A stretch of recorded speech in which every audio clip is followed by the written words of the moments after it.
Herkese merhaba arkadaşlar, kanalımıza hoş geldiniz. Gübsü Özay'ın doğum gününü Barış Arduç böyle kutladı.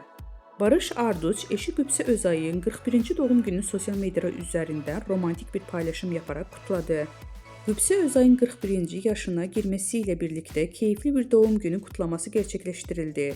Eşi Barış Arduç, kızları Jan Asya ile birlikte olduğu samimi fotoğraflarını sosyal medya hesabından paylaşarak Gübsü Özay'a olan sevgisini bir kez daha gösterdi. Özay'ın doğum günü kutlamasına dair sosyal medya paylaşımlarında coşkulu 1.41 iyi ki doğdun notunu düşerek mutlu anlarını takipçileriyle paylaştı.